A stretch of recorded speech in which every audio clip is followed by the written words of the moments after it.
Bonjour tout le monde, mon nom est Stéphanie Etu, je suis coach stratège marketing sur le web et aujourd'hui j'ai le privilège d'accompagner et d'interviewer Stéphane Brisset qui est auteur, formateur, accompagnant spirituel. Donc ça c'est le titre officiel.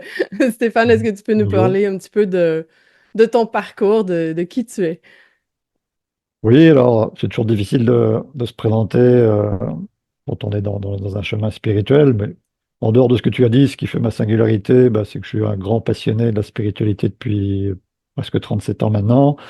Je suis passé par plein de sphères spirituelles très différentes, parfois très opposées, parfois sectaires, avec des expériences qui ont été dans les profondeurs de ce que moi je pourrais appeler l'enfer à tous les niveaux, comme dans les hauteurs de ce qui me semble aussi la lumière, jusqu'à la grâce, jusqu'à l'extase.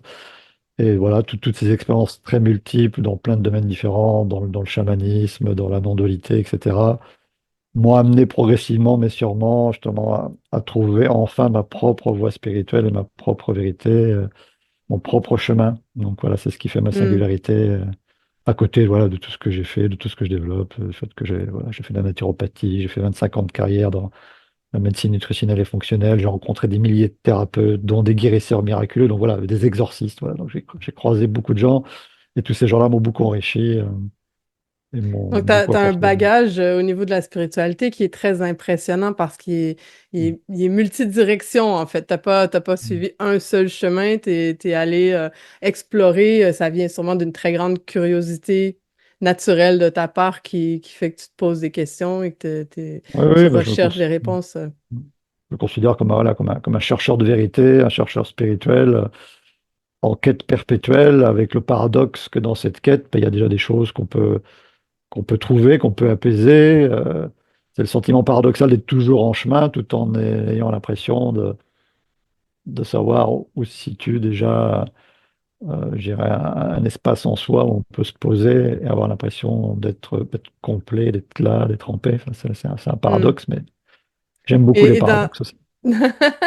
dans tes contenus, tu me mentionnes, et même dans nos conversations, tu mentionnes souvent que tu es un ex-champion de la prise de tête. Est-ce que tu peux élaborer un peu là-dessus et en lien avec la spiritualité et ton parcours? Oui, bah, je dis souvent cette phrase-là parce que, d'une part, j'ai l'impression que c'est vrai, parce que j'étais très loin dans les prises de tête, donc tous les corollaires, l'angoisse, l'anxiété, l'excès de perfectionnisme, les questions dans les questions, se poser des questions sur le sens de sa vie, sur le sens de la vie tout court, remettre tout en question, puis avoir aussi toujours l'impression que le mental, s- un peu comme si le mental était un peu comme une barrière infranchissable, qui me bloquait mes perceptions spirituelles, qui bloquait ma guidance spirituelle, qui bloquait mon intuition, qui bloquait, voilà, tout ce qui pouvait me rendre heureux et en paix.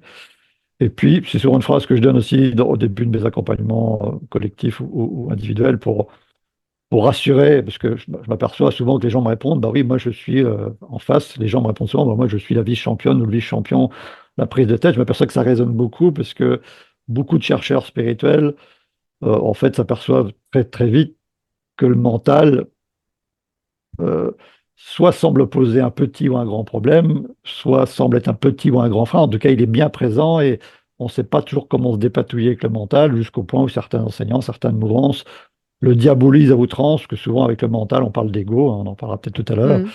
Donc il y a beaucoup de choses qui ont été écrites autour du mental, la manière dont il faudrait l'appréhender ou pas, avec la manière dont il faudrait appréhender ou pas l'ego. Donc voilà, je mets souvent ça comme base pour mettre les gens à l'aise et de leur dire que toutes les prises de tête qu'ils ont eues, je les ai eues aussi, Ouais. toutes les angoisses qu'ils ont eues, je les ai eues aussi, tous les sentiments d'être pas très à la hauteur, j'ai eu aussi. Enfin, tout ce qu'ils ont traversé sur le plan humain en tant que chercheur spirituel, ben voilà, je suis passé par là aussi, quoi. Donc ça met les gens à l'aise et puis ça leur ouvre le cœur pour se confier, puis pour oser dire des choses qu'ils n'auraient peut-être pas dit si j'avais pas fait ce préambule Hmm. avec Ouais, c'est humour. important de travailler avec quelqu'un qui est pas moi, je suis arrivée, je sais tout et je suis parfait. Ça, en spiritualité, ça arrive malheureusement et on peut tomber dans des endroits qui sont pas hyper positifs.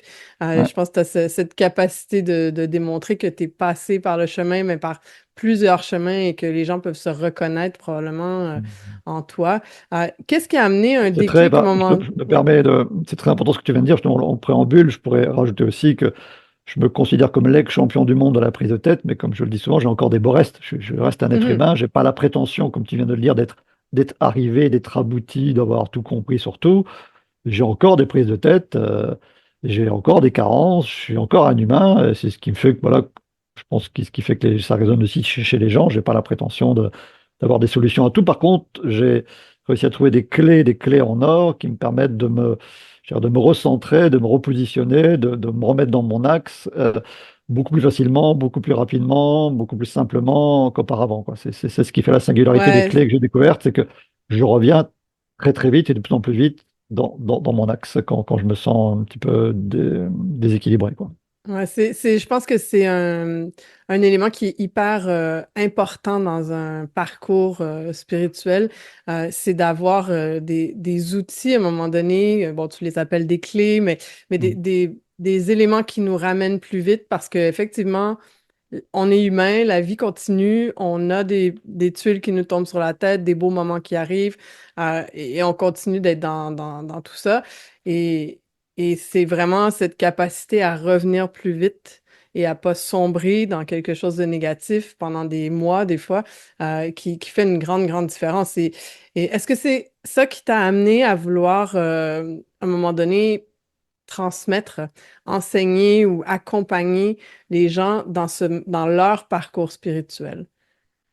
Oui, puis même plus que ça, parce que étant vraiment engoncé dans cette prise de tête et dans le sentiment de ne pas y arriver, de ne pas arriver à me connecter, de ne pas arriver à me sortir justement des méandres du mental, de ne pas arriver aussi à me sortir de ce que moi j'appelle la cacophonie et la jungle ésotérique du New Age, bah, la grande révélation de ma vie, ça a été, après 25 ans de prise de tête qui me faisait croire que pour avancer spirituellement, c'était compliqué, qui me faisait croire qu'il fallait travailler dur, qui me faisait croire qu'il fallait des dizaines d'années, qui me faisait croire qu'il fallait peut-être même plusieurs vies. La grande révélation, c'était de découvrir à quel point c'était simple et si facile, oui, d'accéder à sa propre guidance spirituelle et avec l'accès à sa guidance spirituelle, d'accéder à un espace de paix, de vérité profonde.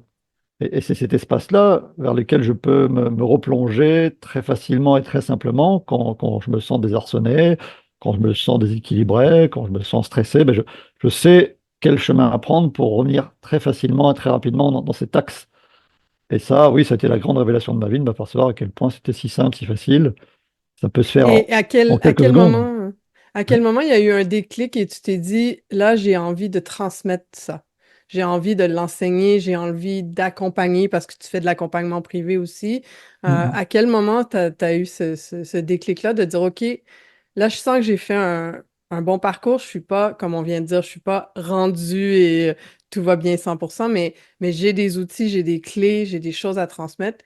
Qu'est-ce qui t'a amené Bah, là? il y a plusieurs déclics dans ma vie, mais s'il y a un déclic particulier par rapport à la question que tu me poses, c'est la première fois que j'ai transcrit via l'écriture intuitive, bah, la première fois que j'ai écouté enfin clairement la voix qu'on pourrait appeler la petite voix, en corollaire avec un best-seller qui s'appelle La Petite Voix, ou la voix de mon cœur, la voix de mon âme, la voix de l'univers, la voix de Dieu. La première fois que j'ai entendu ça clairement, ça a été d'une telle fulgurance, d'une telle lumière, avec ouais, un sentiment de grâce qui allait avec, presque à en pleurer. Puis après, j'ai versé beaucoup, beaucoup de larmes de grâce par la suite, quand je me suis connecté de plus en plus profondément.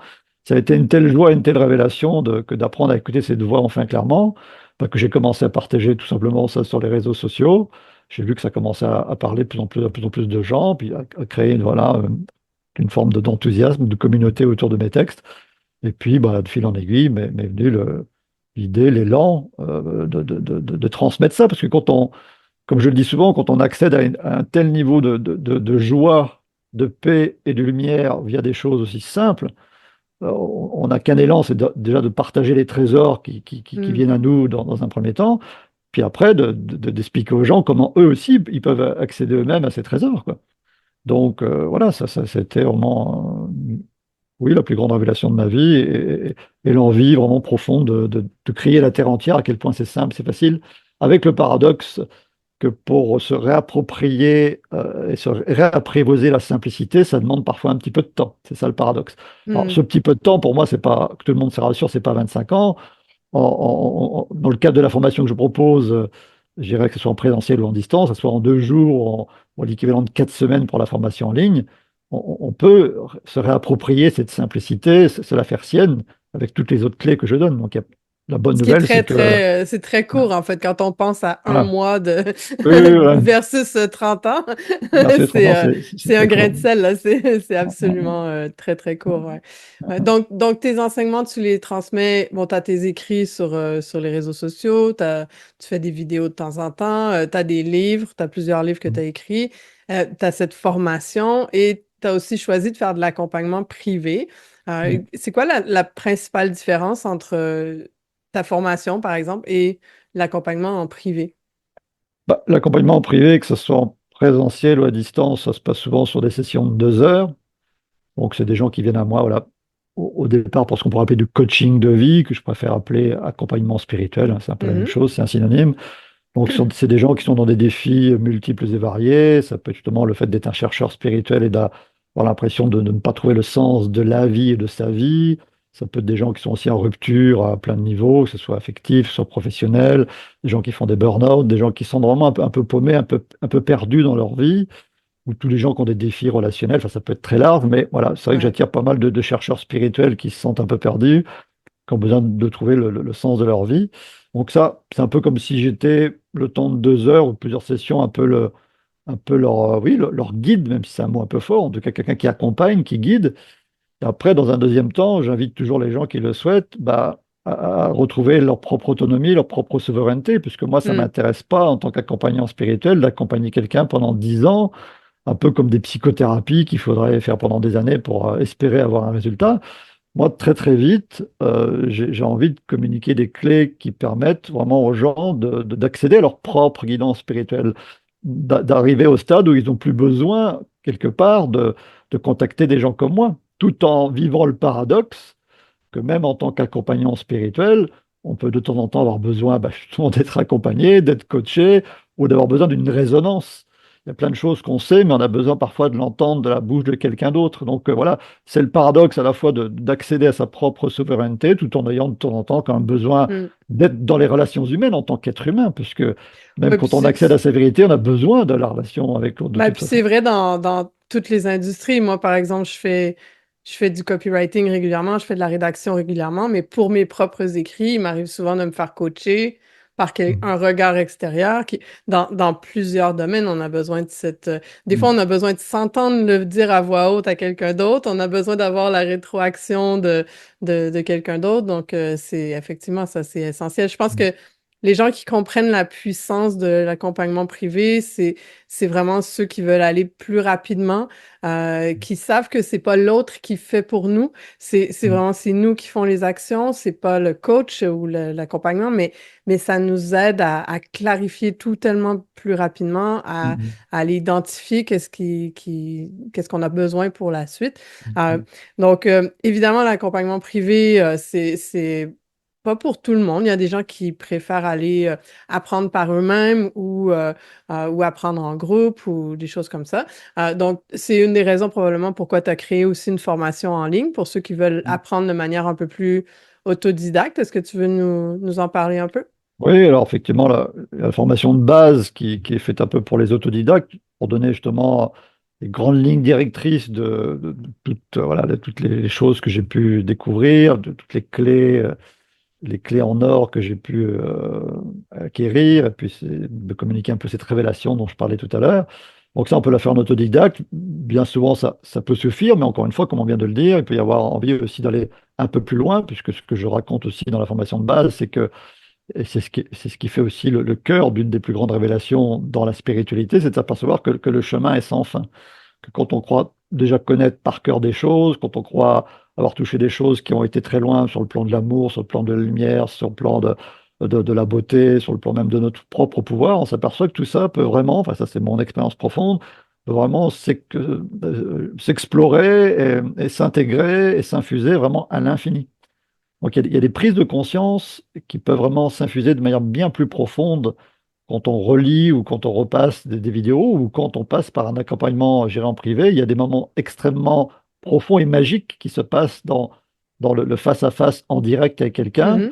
Et même parfois, moi le premier, en tant qu'accompagnant spirituel, bah, j'ai des choses totalement nouvelles qui arrivent sur le plan spirituel, mais aussi par rapport aux gens qui viennent à moi, par rapport aux questions qu'ils posent. Donc il y a vraiment des instants oui, de révélation commune et de communion commune qui créent vraiment des instants qui tiennent de la grâce à l'état pur, où il y a vraiment des instants magiques qui valent vraiment la peine d'être vécus. Donc ça va effectivement plus loin que quand on reste devant une vidéo comme autodidacte, et c'est vraiment des instants magiques qui valent la peine d'être vécus, hein. Donc, c'est pour ça que tu as choisi d'offrir ta formation. Je pense que c'est important pour toi d'avoir des produits qui sont accessibles. Donc, tu as, ta formation qui est en autodidacte au complet, qui a un tarif très, Mm. très bas. Puis ensuite, tu as l'option de faire cette formation-là avec de l'accompagnement privé Mm. d'inclus pour ceux qui veulent aller un peu plus loin ou qui ont envie d'investir en eux à un autre niveau, Mm. en fait. Ouais. Oui, la formation de base, c'est 4 modules, c'est plus de 6 heures de formation, 4 méditations guidées, groupe Facebook, des webinaires. Donc tout ça, ça coûte que 390 euros, 390 euros pour les Belges. Et puis la formation plus avec les accompagnements privés, donc c'est 4 accompagnements sur 4 semaines, on va dire, hein. Après, ça peut être un peu plus long, un peu plus court pour ceux qui souhaitent. C'est des accompagnements en illimité de minimum de 2 heures. Et puis tout ça pour 990 euros ou 990 euros. C'est payable en 10 fois si on le souhaite. Donc c'est vraiment voilà, facile d'accès. Et pour ce prix-là, compte tenu des prix du marché, effectivement, je pense que c'est quand même très accessible pour se payer une formation de base de plus de 6 heures avec 4 accompagnements en illimité. Je crois que voilà, c'est Oui, c'est extrêmement, extrêmement généreux accessible. en termes de tarifs. Mais c'est aussi, c'est surtout, outre les prix, en fait, c'est vraiment plus l'aspect que on vient accélérer notre travail au niveau de la spiritualité. On vient, je sais que tu n'aimes pas trop utiliser le mot éveil, mais Mm. tu sais, on vient accélérer le fait de trouver des réponses aux questions qu'on se pose et que des fois, justement, on tourne en boucle dans notre tête à se dire, je comprends pas tel truc, puis là, je vais lire un livre, puis un autre livre, puis un autre livre, puis un autre livre, puis là, on se retrouve avec 5, 6 opinions différentes, on sait plus Mm. qui suivre, qui croire, et tout Mm. ça, des fois, nous amène à encore plus nous déconnecter de qui on est. Mm. Et c'est là que quand on a vraiment un réel accompagnement de quelqu'un qui est passé par là, qui a fait un peu tous ces parcours Mm. d'apprentissage lui-même, qui l'a expérimenté concrètement, euh, ben ça nous aide à trouver des réponses 100 fois Mm. plus rapidement, je pense. Puis ça nous aide Mm. aussi à trouver les réponses en nous et non de juste se fier à l'extérieur constamment. Et ça, ben, faire ce parcours-là en un mois avec quelqu'un ou 6 semaines, ben, ça a un impact sur tout le restant de notre vie, en fait. Donc, Mm. j'imagine quelqu'un qui vient de voir qui est en burn-out ou qui est en reconversion professionnelle parce qu'il ne sait plus où s'en aller. Tu sais, si on dit passer un mois avec toi pour après avoir la clarté de savoir vers où aller, la clarté de comment écouter cette petite voix qui nous aide à décider vers quoi on va, ben, c'est extrêmement rapide, en fait. Mm. Tout à fait. T'as des résultats comme ça en un mois avec tes clients, ça se Ah, passe très rapidement. ça peut être plus rapide, effectivement, la formation, comme je la propose, c'est sur un mois pour avoir le temps voilà, de digérer toutes les Mhm. informations, d'avoir le temps de mettre un peu d'espace entre tous les modules et les accompagnements, mais ça peut être effectivement extrêmement rapide. C'est vrai que le grand écueil des chercheurs spirituels, bah, c'est justement de s'éparpiller à écouter Pierre, Paul, Jacques, la vérité des autres, à se perdre véritablement dans la jungle et la Ouais. cacophonie ésotérique du New Age. Il y a vraiment se décentrer de sa vérité intérieure. Donc il y a plein de belles choses à l'extérieur, c'est pas ce que je dis, mais il y a vraiment une propension chez les chercheurs spirituels, et si j'en parle, c'est que je suis passé par là, à écouter toujours ce qui se dit à l'extérieur, à écouter toujours la plus belle vérité, c'est le dernier qui a parlé qui a raison, en oubliant notre propre chemin intérieur. Après, tu Hmm. parlais d'éveil, je rebondis un petit peu sur le terme éveil. C'est pas que je suis contre le terme éveil. Moi, l'éveil spirituel, ça me parle. Après, chacun met le sens au Ouais. mot différemment en fonction de sa culture. Et le mot éveil spirituel n'a pas la même connotation d'une sphère à une autre. Et justement, dans la sphère dite de la non-dualité et de l'éveil, bah, l'éveil devient comme une forme de pression, une forme comme un état à atteindre. Un petit peu comme dans le chamanisme, voilà, on est très axé sur l'aspect de la guérison, par exemple. On veut absolument guérir, guérir, guérir. Dans la non-dualité, on veut absolument s'éveiller, s'éveiller, s'éveiller. Dans des sphères comme le New Age, ou ce que je sais que j'appelle l'hyperdualité, on est parfois obsédé par la présence du diable, du malin, des entités négatives. Pour terminer sur les sphères dans lesquelles j'ai navigué, la sphère des sorties astrales, ben, on est obsédé par le fait d'arriver à sortir de son corps. Donc toutes les sphères spirituelles ont leur obsession, leur bataille, leur leitmotiv. Et ben, l'idée, c'est voilà, d'aller trouver ce qui nous fait vraiment vibrer soi et de sortir un peu aussi de la pression de cette spiritualité contemporaine, parce que dans chaque sphère, j'ai C'est comme découvert une qu'il y avait pression vraiment... de Ouais, performance, en fait, hein. voilà, C'est tout à comme si fait, on comme ça. devient, je dois réussir à aller plus vite que les autres pour atteindre Tout à ce fait, tout statut à fait, quelconque, en fait, qui ne nous donnera jamais de médaille ou de trophée, là, mais tout à fait. il y a comme cette pression généralisée de... Il y a vraiment un mimétisme entre la pression de la société classique voilà, qui nous met Mhm. la pression pour réussir notre vie scolaire, notre vie professionnelle, nos Ouais. diplômes, notre vie de couple, notre vie de famille, etc., etc. Et dans la spiritualité, il peut y avoir de la pression pour trouver sa mission de vie et ensuite la réussir. Il peut y avoir de la pression pour trouver l'éveil. Il peut y avoir de la pression par rapport aux forces négatives. Il peut y avoir de la pression pour sortir de son corps. Enfin, il y a beaucoup de pression implicite ou explicite, sans parler de la pression liée aussi au- la version très, très péjorative qu'on a de l'ego et du mental. Enfin, il y a beaucoup de pression implicite, il y a beaucoup de dictates aussi, beaucoup de sentences, beaucoup d'impression que les vérités sont imposées, et non pas proposées. Et tout ça, ça a fini vraiment par faire de trop, par me gêner, par avoir un gros ras-le-bol et me dire, bah voilà, je fais table rase. Et la petite voix m'a dit, et si tu allais voir au cœur de toi, au cœur de ton âme, quelle est la vérité singulière qui résonne pour toi, quoi. C'est ça qui a Mm. vraiment, vraiment changé ma vie, quoi. Ce qui est différent pour chaque personne aussi. Tout à fait, Il voilà, faut, tout à en fait. fait, ce que tu es en train de nous dire, si je comprends bien, c'est qu'il faut arrêter de vouloir être ce que d'autres nous disent Je répète d'être que, oui, oui, et oui, juste revenir à ce que nous, on a envie, puis reconnecter à ça, puis accepter que si c'est différent de ce que d'autres font à côté, ben, c'est OK. tout à fait. Ça, c'est important parce que toujours consciemment, inconsciemment, ça, il y a des anthropologues qui en parlent, toujours l'envie consciente ou inconsciente d'avoir un sentiment d'appartenance.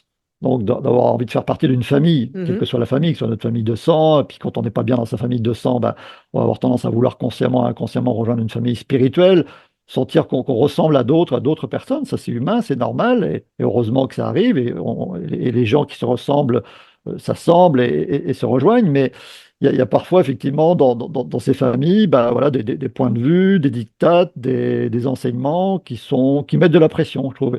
Et l'idée, c'est justement bah, au-delà de l'envie de trouver une famille, ce qui est tout à fait normal, au-delà d'avoir envie de communiquer, de communier, de se rassembler, ça n'empêche pas d'aller chercher sa propre vérité intérieure, singulière, et même si elle s'oppose en apparence aux préceptes de tel ou tel courant spirituel ou telle famille, de se dire que notre vérité à nous est toujours la plus importante. Tant qu'on ne l'impose pas, tant qu'on ne fait pas de prosélytisme, et tant que cette vérité nous met en paix, nous met en joie, nous donne de l'élan, nous donne envie de nous lever le matin, c'est l'important, peu importe si en face euh, les enseignements ou les enseignants ne sont pas d'accord, même quand c'est vendu des millions d'exemplaires, même si cette vérité passe à travers des livres vendus des millions d'exemplaires. C'est vraiment ce qui a changé ma vie aussi, c'est de payer le luxe, donc la lumière étymologiquement, de m'affranchir de la vérité des autres, même quand elle semble déclamée par des grands enseignants spirituels. Ça a vraiment changé ma vie, ça m'a permis d'ouvrir mon cœur et mon âme à d'autres vérités Mm. qui ont pu vraiment transformer très en profondeur ma vie, notamment m'amener à un changement de regard sur cette pression qu'on veut nous imposer, un changement de regard sur des dogmes spirituels, ésotériques ou pas, qui étaient vraiment très ancrés, et d'oser remettre en cause, en fait, tout ce qui tout ce qui me contracte le cœur et l'âme. Il y a soi-disant des grandes vérités qui, bah, voilà, qui ne m'aident pas, qui ne m'inspirent pas, qui ne me pacifient pas. Et ben, je préfère mettre ces vérités de côté parce que c'est les vérités des autres. Et je préfère plonger au cœur de moi-même pour aller découvrir des vérités, parfois qu'on ne lit nulle part ailleurs. Dans les deux premiers livres que j'ai écrits, je me suis payé le grand luxe de me plonger dans ma propre vérité singulière qui me mettait vraiment en paix et en joie. Je me suis aperçu que c'était des points de vue, notamment sur l'ego, qui étaient très singuliers et qui semblaient s'opposer à tous les dictats, tous les enseignants spirituels classiques sur l'ego.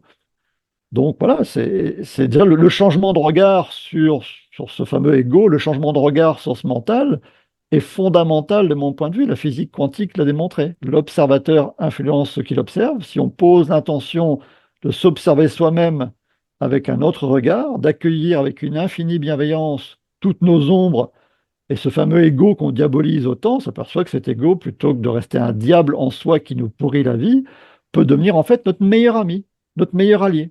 Donc ça, c'est un changement de paradigme extraordinaire que de passer du diable en soi à quasiment un don de Dieu en soi. Et je reprends là les termes de Neil Donald Walsh lui-même, qui a écrit Conversation avec Dieu, que j'admire tant, qui dit, lui, l'ego est le don de Dieu.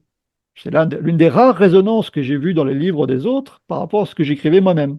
Alors que dans la spiritualité contemporaine, au pire, l'ego, c'est vraiment le diable, je pèse mes mots, certains l'écrivent comme ça, et au mieux, c'est presque une maladie mentale. Il y a un enseignant spirituel très très connu, que je ne citerai pas ici pour éviter de faire des esclandres, qui parle de l'ego comme une maladie mentale profonde des êtres humains. Donc ça, c'est un point de vue, il se respecte. Si on adhère, si on raisonne avec ce point de vue-là, pourquoi pas? Alors on va chercher à se guérir de cette maladie mentale, on va chercher à exorciser ce diable en soi, on va chercher à guérir de ce péché originel, si on y croit, ou de cette erreur à corriger, pour reprendre le terme de certains grands livres ésotériques. Ben moi, tout ça, ça ne me parle pas. Je préfère rejoindre le point de vue, l'idée de Neil Donald Walsh et de ma vérité singulière, que ce qu'on appelle l'ego, le mental, peut devenir mon plus grand allié, mon Et plus bel ami. c'est ce que tu amènes à transmettre avec les gens que tu accompagnes, en fait, c'est de pas être en mode tu dois penser la même chose que moi, c'est je vais t'apprendre ou je vais t'aider à découvrir ce qu'il y a en toi et tes Tout à propres fait. vérités pour vivre en fonction de En ça, fait, en moi, fait. je déroule tout le chemin, tout le parcours, toutes les clés qui m'ont permis justement de vivre ce que j'ai vécu et ce que je propose, c'est-à-dire de vivre justement la grande réconciliation avec soi-même, d'accéder à sa propre guidance spirituelle. Je donne toutes mes clés, mais ces clés-là, on peut choisir de les garder ou de les jeter.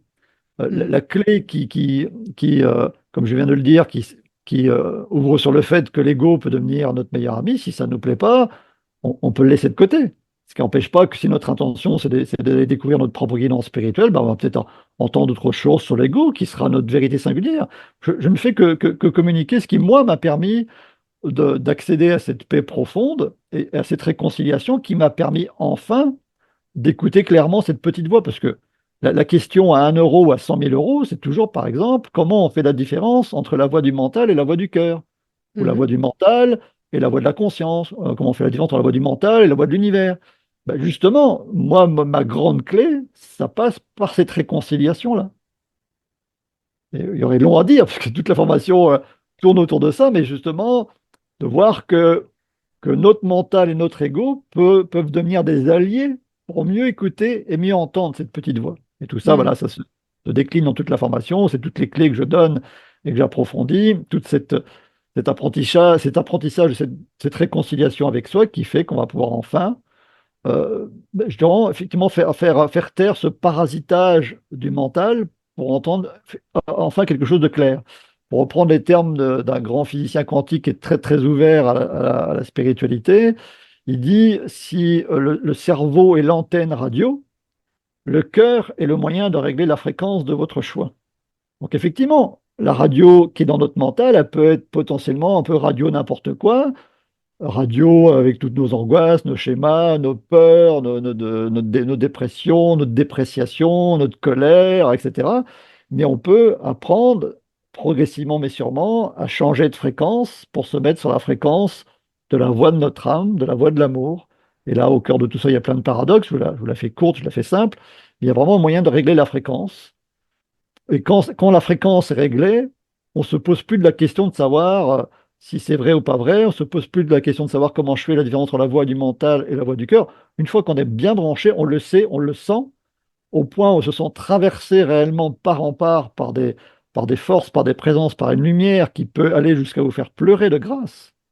Donc la plus grande des preuves que vous êtes bien branché sur le bon canal, c'est que ça va tellement l'amour et la lumière va tellement vous traverser que bien souvent vous allez avoir envie d'en pleurer. Et quand on est à ce stade-là, bah, ça dissout tous les doutes possibles et imaginables.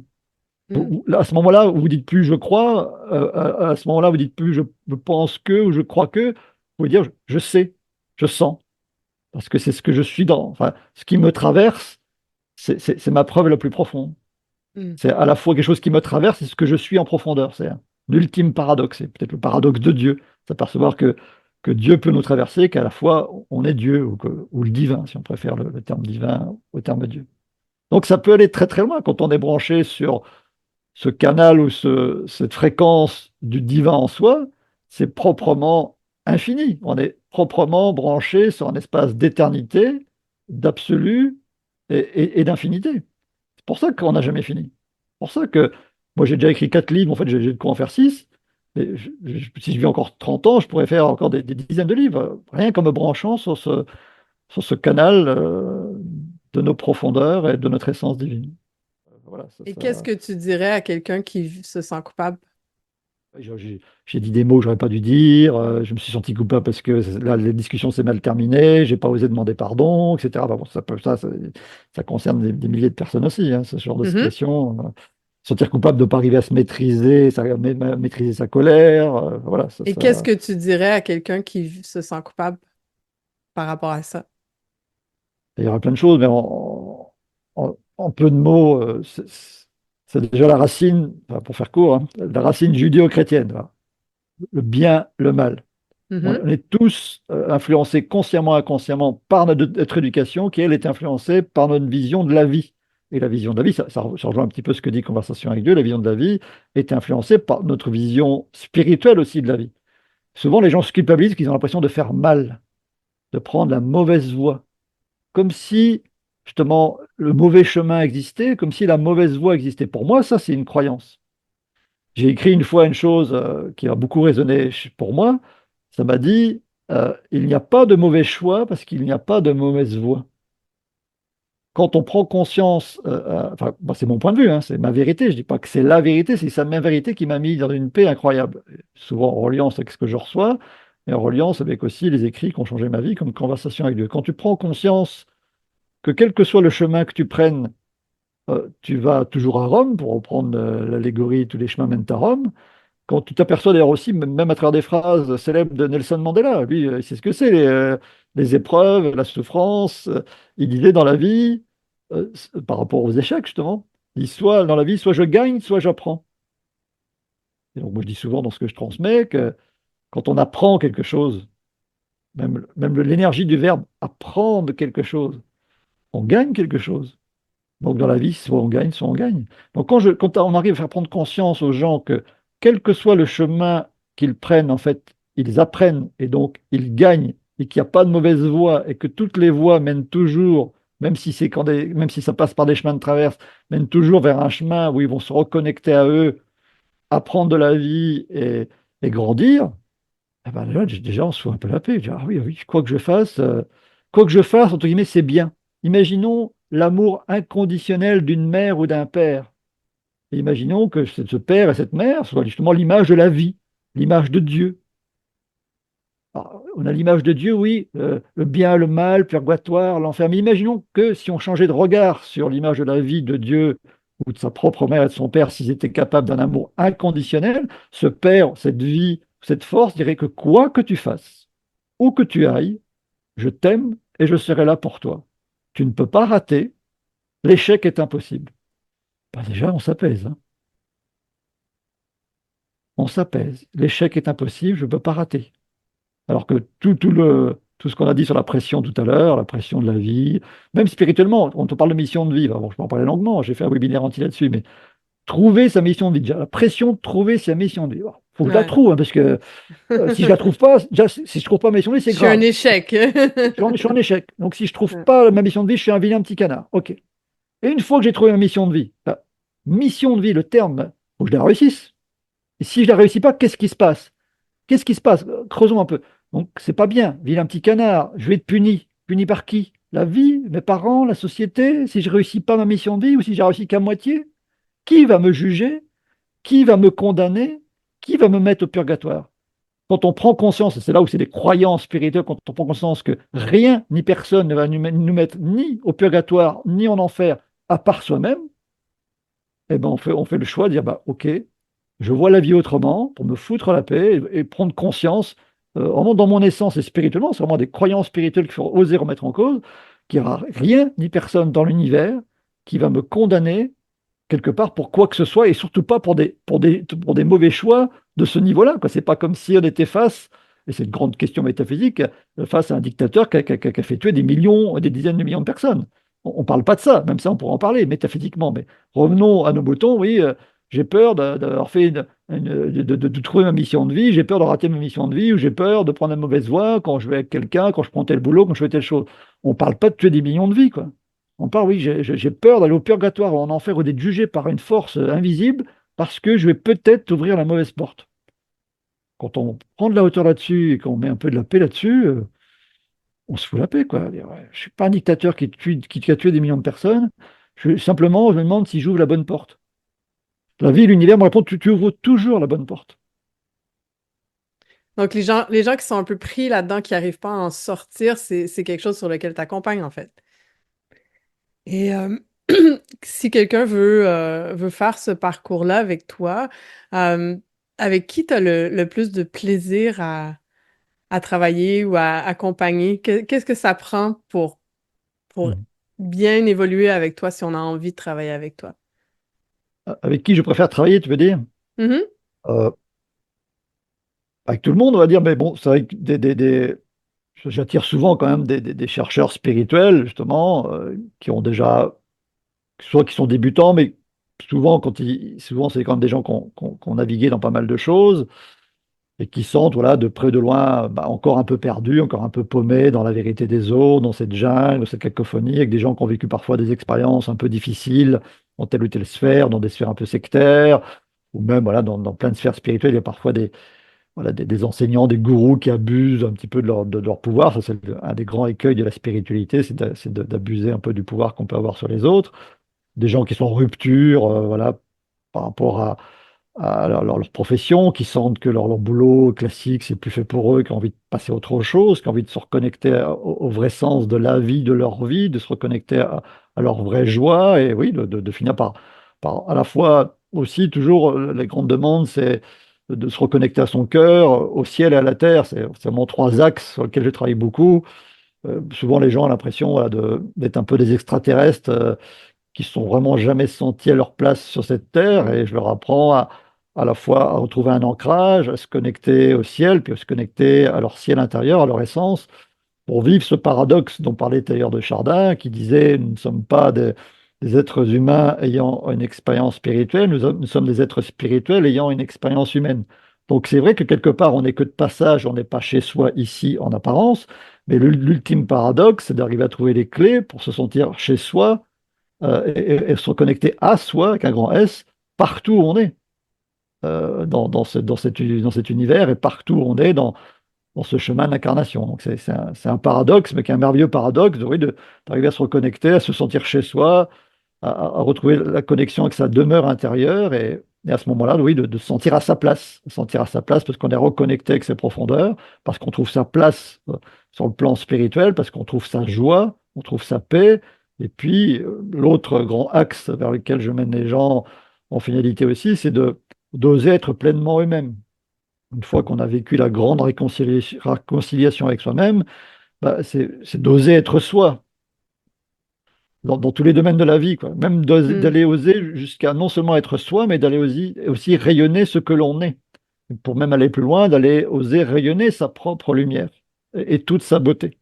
Et autour de ce fait d'oser rayonner sa lumière, pour pouvoir oser, l'idée, l'important, c'est d'aller voir qu'il y a des peurs qui se cachent derrière le fait d'oser. Il y a des merveilleux textes, notamment que je partage souvent, de Marianne Williamson, qui ont été repris par Nelson Mandela, qui parlent que notre peur la plus profonde n'est pas que nous ne soyons pas à la hauteur, mais que notre peur la plus profonde est que nous sommes puissants au-delà de toute limite et qu'on a souvent plus peur de notre propre lumière que de notre obscurité ou d'avoir peur de ne pas être à la hauteur.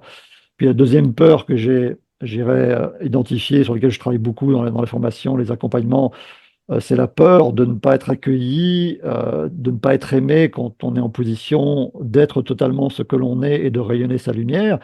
Et bien pire que de ne pas être accueilli et être apprécié, c'est même d'avoir peur d'être rejeté, d'être même agressé, insulté, même avoir peur même d'être symboliquement crucifié, parce que c'est un symbole qui va très loin. J'en parle beaucoup dans ma formation, la métaphore, peu importe les croyances autour de Jésus, mais la métaphore du Christ qui vient pour donner tout son amour, toute sa lumière et qui a été accueilli tel qu'il a été accueilli dans le rejet, la torture et la crucifixion, c'est une peur fondamentale, quasi génétique, enfin, qui est en tout cas inscrite dans nos gènes, dans notre âme, que si on se met dans la position de rayonner complètement sa lumière, ben, on sait que tôt ou tard, on risque de tomber sur des gens qui vont pas l'apprécier du tout. Et ça passe parfois par des blessures qu'on a tous eues dans notre enfance, dans notre vie de tous les jours. On a tous eu des moments dans notre vie où on a voulu donner le meilleur de soi-même avec tout son cœur, toute son âme. Que ce soit quand on était un enfant qui voulait jouer ou voilà, qui rentrait du jardin avec plein de petites fleurs, des pâquerettes et des coccinelles, et puis accueilli par une mère qui était un peu excédée, fatiguée par son patron, et puis qui ne supporte pas qu'on revienne avec les pieds sales, etc., jusqu'à tout ce qu'on a pu vivre les uns les autres dans nos vies affectives, où on a voulu aimer quelqu'un qui ne nous a pas aimé du tout, ou dans notre vie professionnelle, où on a voulu donner le meilleur de soi-même, puis on s'est fait prendre de nos idées par d'autres, ou alors on s'est fait rejeter. Donc on a tous, consciemment ou inconsciemment, une blessure ou des blessures qui sont potentiellement extrêmement profondes quand on se met dans la position de vouloir donner le meilleur de soi-même. Donc c'est important d'identifier ces peurs, de les regarder en face, pour vivre aussi ce chemin alchimique que je propose, qui est de transformer progressivement mais sûrement toutes nos ombres, tout notre plomb en or, pour pouvoir voilà, oser être soi, quels que soient les retours qu'on aura en face, quoi. Et puis le Hmm. troisième écueil dont je parle aussi dans la formation, pour faire court, c'est aussi bah, quand on est reconnecté à toute sa lumière, tout son pouvoir intérieur, au pouvoir sacré de son âme, pour reprendre le titre de mon troisième livre, bah, l'écueil dont on a parlé un peu tout à l'heure, bah, ça peut être aussi d'abuser de son pouvoir. Quand on est reconnecté à un pouvoir potentiellement infini, comme en parle Marianne Williamson, repris par Nelson Mandela, quand on a vraiment reconnecté à nos profondeurs et à ce pouvoir oui, qui peut aller très très loin, il peut y avoir l'écueil d'en abuser. Donc là aussi, c'est important de le regarder en face et de poser des intentions si on le souhaite. Si on souhaite ne pas abuser de son pouvoir sur les autres, bah, ça doit se regarder en face pour rester centré, pour rester authentique et rester voilà, dans son axe avec autant d'humilité que possible si c'est notre intention.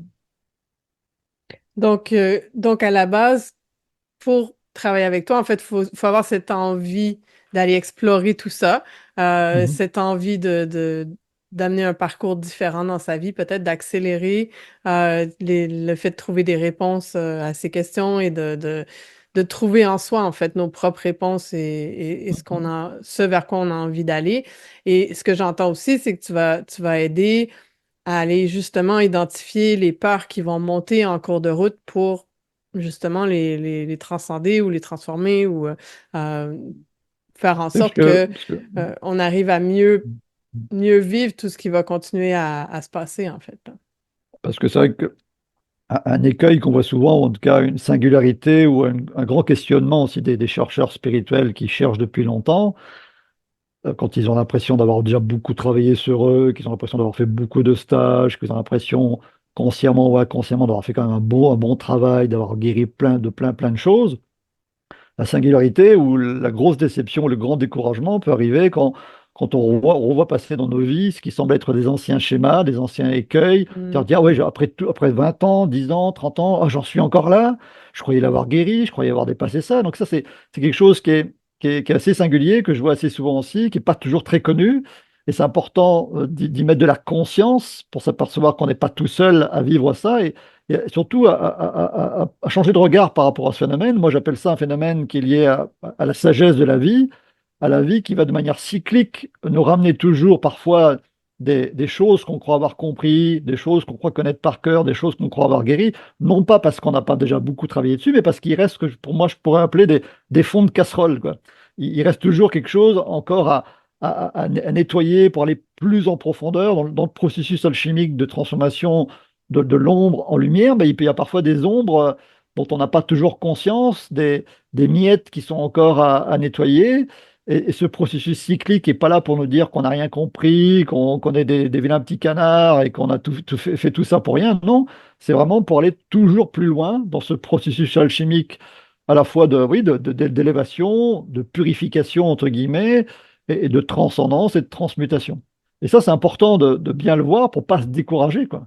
Pour pas se dire, bah oui, tout ça, ça sert à rien. Non, c'est pas que ça Hmm. sert à rien, c'est que pour moi, c'est vraiment lié, de mon point de vue, hein, je parle encore une fois de mon point de vue, à la sagesse de la vie qui nous invite toujours à aller plus loin dans tous les domaines spirituels de la vie qu'on a déjà bien explorés. Parce que c'est réellement infini, en fait.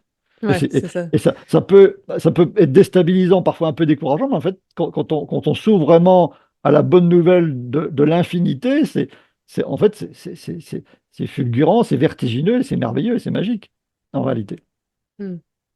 Merci beaucoup pour tous ces partages aujourd'hui. Alors, ben, pour ceux parmi vous, ceux et celles qui aimeraient poursuivre leur travail spirituel avec Stéphane, ben, il y a évidemment la possibilité de continuer à le suivre sur les médias sociaux. Tu publies très régulièrement des contenus, tu Mhm. canalises des contenus, tu as des textes inspirés régulièrement. Pour ceux qui veulent accélérer un peu le processus, il y a la formation en autodidacte.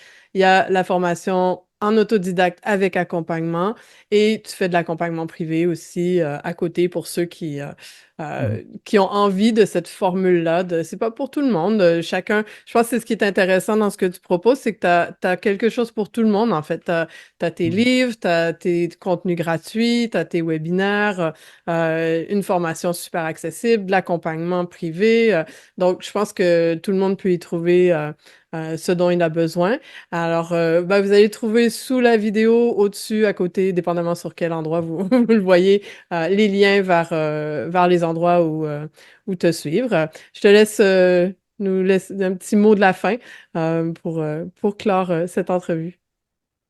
Un petit mot de la fin, oui, bah, ce qui est bien, c'est j'ai la quintessence d'un texte d'Anita Morjani qui a beaucoup voilà, marqué ma vie aussi, puisque quand je parlais de résonance tout à l'heure par rapport à des choses que je croyais quasiment être le seul à avoir découvert sur l'ego, avec une position très très singulière et différente de tout ce que je pouvais lire et entendre, bah, je suis tombé il n'y a pas très longtemps sur les livres d'Anita Morjani, qui a vécu une expérience de mort imminente extraordinaire, qui est mort en fait, qui a vécu une mort clinique suite à un cancer, qui a été très très loin, bah, jusqu'à sa mort clinique, et qui a, grâce à son expérience de mort imminente, découvert et elle a eu accès à un champ d'information quasiment infini, comme on en parlait tout à l'heure.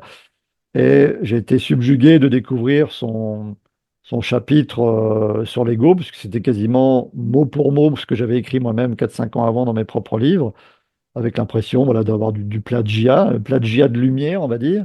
Et puis elle a écrit un texte vraiment très court mais très puissant. C'est vrai que je suis plus enclin parfois à parler des textes des autres que des miens.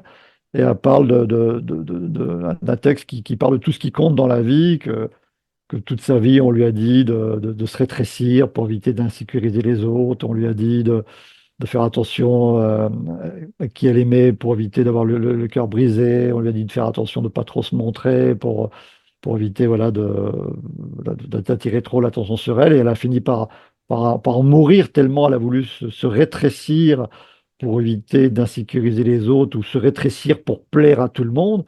Elle s'est aperçue que ce n'était pas la bonne méthode et qu'on lui a reproché toute sa vie bah, d'aimer ou de trop aimer, on lui a reproché toute sa vie de rire ou de trop rire, on lui a reproché toute sa vie d'en faire de trop, de rayonner un peu trop ce qu'elle était, et puis tout ça pour apprendre après la mort, dans ce qu'elle a vu et touché, que tout ce qui compte dans la vie est d'aimer, de rire et de rayonner sa lumière intensément.